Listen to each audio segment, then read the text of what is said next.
इस वक्त की बड़ी खबर आपको बता रहे हैं। संभल सीओ के बयान के बाद अब संभल के सांसद जियाउर रहमान बर्क की भी प्रतिक्रिया सामने आई है।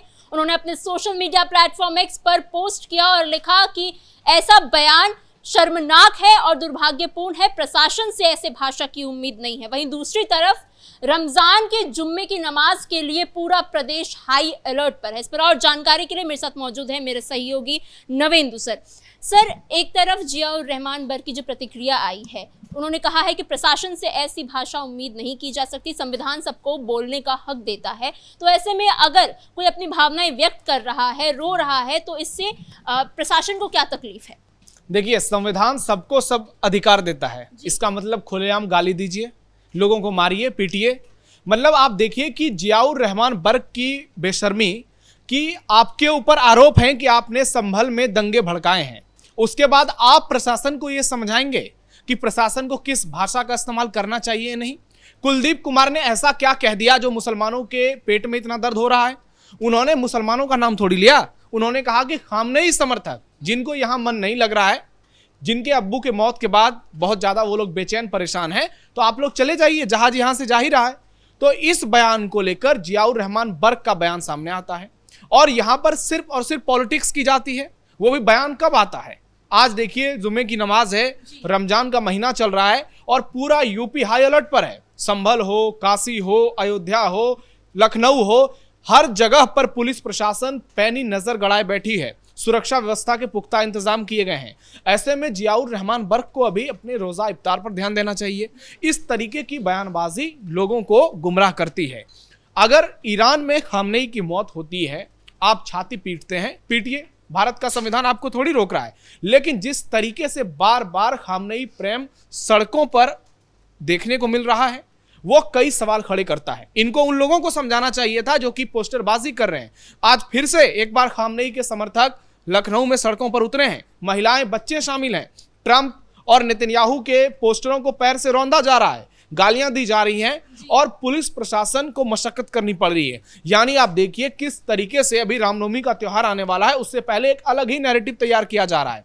तो ऐसे में अगर संभल के सांसद इस तरीके का बयान देते हैं तो यह बयान शर्मनाक है, ना कि संभल के सीईओ का बयान। उनका बयान बहुत शानदार बयान है, बहुत बढ़िया बयान है और तमाम पुलिस अधिकारियों को भी ऐसे बयान देने चाहिए, ताकि ये जो जिहादी हैं, कट्टर मानसिकता से भरे हुए लोग हैं, इनकी अकल ठिकाने कैसे आएगी? ये भारत में रहेंगे, भारत का खाएंगे और गाएंगे ईरान पाकिस्तान का, तो फिर यहां रह के करोगे क्या? भारत अगर मैच हारता है तो ऐसे लोग पटाखे फोड़ते हैं। तो इन लोगों की यहां पर जरूरत क्या है? आप चले जाइए भाई ईरान पाकिस्तान। इन लोगों को ईरान पाकिस्तान भी नहीं लेगा, कहेगा ये बोझ हैं, भारत में रहकर सिर्फ प्रदर्शन करते हैं, इनके पास कोई काम धंधा बचा नहीं है। तो ऐसे लोगों के लिए पुलिस प्रशासन को पता है, और खासकर उत्तर प्रदेश में, कि इनका इलाज कैसा होता है, इनका उपचार कैसे किया जाता है। कभी एनकाउंटर होगा, कभी बुलडोजर एक्शन चलेगा, लेकिन योगी राज में ये जितने भी उपद्रवी हैं ये बच नहीं पाएंगे। इसलिए जियाउर रहमान बर्क को पहले इस बात पर ध्यान देना चाहिए कि कैसे वो अपने केस में बरी हो पाए, क्योंकि चार्जशीट में जिस तरीके के आरोप उन पर लगाए गए हैं, आने वाले समय में उनकी सांसदी भी जाएगी, ऐसा दावा किया जा रहा है, और उनके पॉलिटिकल करियर पर भी ब्रेक लग जाएगा। सिर्फ जियाउर रहमान बर्क ही नहीं, बल्कि AIMIM के एक नेता है शादाब चौहान, उनकी तरफ से भी ऐसे ही बयान आया है कि प्रशासन का काम नफरत फैलाना नहीं है, उनका काम है लोगों को सुरक्षा देना। लेकिन एक दूसरी तरफ ये सिर्फ नफरत फैला रहे हैं संभल के सीईओ। देखिए, ये कोई नेता वेता नहीं है। आज हर कोई जो है अपने आप को नेता ही कहता है। शादाब चौहान को कौन जानता है? ये लोग अगर प्रशासन को समझा रहे हैं तो समझिए ये खुद बेवकूफ है। इन लोगों को यही नहीं समझ में आ रहा है कि अगर प्रशासन कोई बात कह रहा है, कोई एक्शन ले रहा है, तो वो प्रदेश की भलाई के लिए ले रहा है। ऐसा नहीं है कि प्रशासन को इसके लिए पैसे के ढेर मिल रहे हैं, उनको बहुत बड़े बड़े इनाम दिए जा रहे हैं। सिर्फ उत्तर प्रदेश की व्यवस्था दुरुस्त रहे, लोगों के जीवन में दिक्कत ना हो, आम लोगों को परेशानी ना हो, सड़क से लेकर लोगों के घर तक शांति कायम रहे, और उसके बावजूद ऐसे बयानबाजी करना, यह सिर्फ और सिर्फ दर्शाता है कि इनका जो खामनेई प्रेम है, देश को लेकर इनके मन में जो सोच है वो क्या है, ये हर दिन एक्सपोज होते जा रहे हैं। और इनको लेकर जो भरोसा है देश के लोगों में वो लगातार कम होता जा रहा है, और उनके मन में बहुत सारे सवाल भी हो रहे हैं कि आखिर इस तरीके की बयानबाजी की जरूरत क्या है। इनको ध्यान देना चाहिए किसी और चीज पर, और ये राजनीति किसी और चीज पर करते हैं। क्योंकि आपने भरोसे की बात की तो उन्होंने ये भी कहा है कि अगर हमने खामनेई के लिए थोड़े से प्रदर्शन क्या कर लिए तो क्या हम देशद्रोही हो गए? नहीं तो खामनेई के लिए प्रदर्शन करने को किसने कहा था? क्या देश के पीएम ने कहा, मंत्री ने कहा, सांसद विधायक ने कहा, या देश की आम जनता ने कहा है? खामनेई के लिए प्रदर्शन करने वाले ईरान में कम पड़ गए थे क्या ये भारत में रहकर जो प्रदर्शन करेंगे?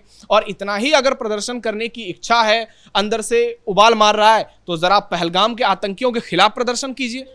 जिन लोगों ने भारत के निर्दोष लोगों को मौत के घाट उतारा, उन लोगों के लिए प्रदर्शन क्यों नहीं करते? भारत के सैनिकों के समर्थन में प्रदर्शन क्यों नहीं करते, जिनको पाकिस्तान मार के गिरा देता है? लेकिन इन लोगों की राजनीति असली यही है कि सिर्फ और सिर्फ मुसलमानों को गुमराह करना है, मुसलमानों को बेवकूफ बनाना है, उनके नाम पर राजनीतिक रोटी सेकनी है, और इसी तरीके से इनकी राजनीतिक गाड़ी आगे चलती रहेगी और ये लोगों को, खासकर मुसलमानों को बेवकूफ बनाकर अपनी सियासत को मजबूत करते हुए नजर आएंगे। सर, आज जुम्मे की नमाज भी है और पूरा प्रदेश हाई अलर्ट पर भी है। निश्चित तौर पर पूरे प्रदेश में हाई अलर्ट है और तस्वीरें सब जगह से सामने आ रही है। आप उसमें देखिए कि किस तरीके से पुलिस जो है व्यवस्था को पूरी तरह से दुरुस्त किया गया है। चाहे लखनऊ का मामला हो, संभल का मामला हो, बनारस में तो 2 शिफ्ट में नमाज अदा की जा रही है।